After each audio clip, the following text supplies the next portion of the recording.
प्रभु के पवित्र और जीवित नाम में सबको जय मसीह की। हम प्रभु का धन्यवाद करते हैं कि प्रभु ने एक बार फिर से सुबह के समय में हमें अपने चरणों में बैठने का सौभाग्य दिया। हम उस परमेश्वर का धन्यवाद करते हैं जिसने हमें अब तक अपने हाथों में लेकर संभाला है, ताकि हमारे द्वारा उस महान परमेश्वर की महिमा प्रकट हो। हमने दिन प्रतिदिन आत्मिक रूप में आगे बढ़ते हुए उस महान परमेश्वर के नाम को ऊंचा करना है, ताकि हर एक जन जान जाए कि वो ही सच्चा और जीवित परमेश्वर है।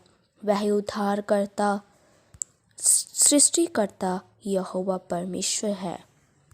इसीलिए हमने संसार में रहते हुए अपने लिए नहीं जीना, बल्कि अपने परमेश्वर के लिए जीना है और उसके नाम को ऊंचा करना है।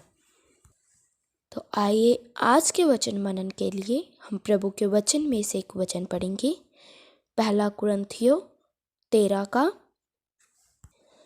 3 वचन।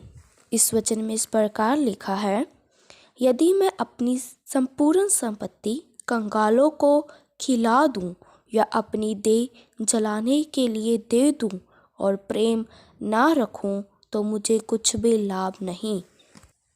हम इस वचन में देखते हैं कि प्रभु का दास प्रेरित पौलुस कुरिन्थियों की कलीसिया को बोल रहा है कि चाहे मैं अपनी सारी संपत्ति गरीब लोगों को, कंगाल लोगों को खिला दूं और अपनी देह को भी जलाने के लिए दे दूं और प्रेम ना रखूं तो इन सब बातों से कोई लाभ नहीं है। हम इस संसार में बहुत से ऐसे लोगों को देखते हैं कि वह लोगों को दिखाने के लिए बहुत से कार्य तो करते हैं, लेकिन उनके हृदय में, उनके मन में प्रेम नहीं होता।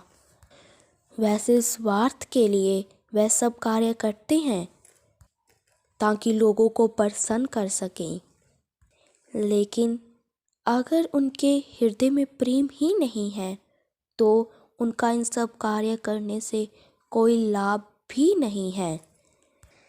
इसीलिए हमारे अंदर, हमारे जीवन में प्रेम होना बहुत ही ज़रूरी है। हम सब एक कलीसिया है, परमेश्वर की निवास स्थान है। प्रभु हमें वास करता है, तो हमने एक दूसरे से प्रेम के साथ ही रहना है। हमने अपने मन में सारी बुराई को दूर करते हुए, सारे मन की मलिनता को दूर करते हुए, सारे एक दूसरे के प्रति जो वैर भाव है उन सब गंदगी को दूर करते हुए, अपने मन को शुद्ध करते हुए, प्रेम के साथ ही प्रभु के चरणों में आना है। हमारा परमेश्वर हमारे हृदय को जानने वाला परमेश्वर है।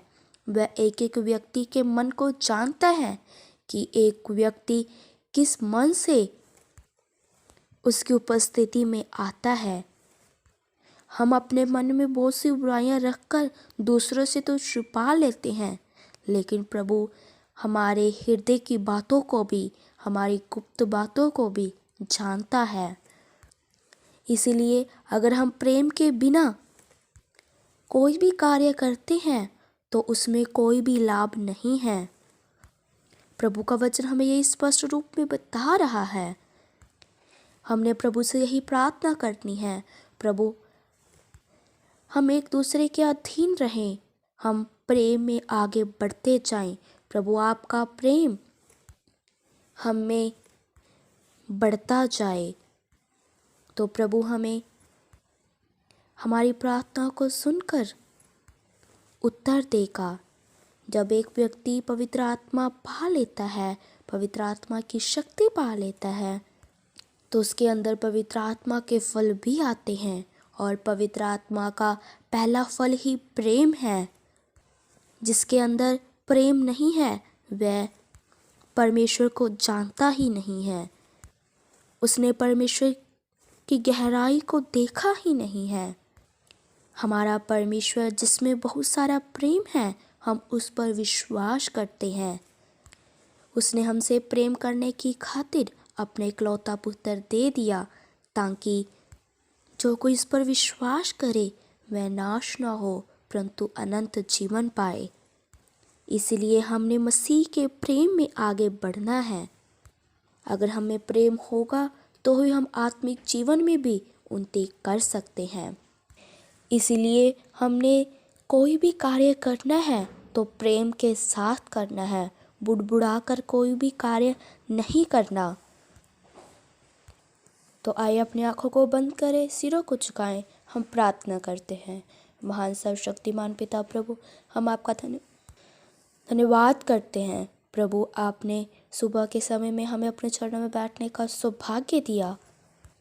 प्रभु, आपने आज के शुभ संदेश के लिए एक सुंदर वचन हमें खोल कर दिया।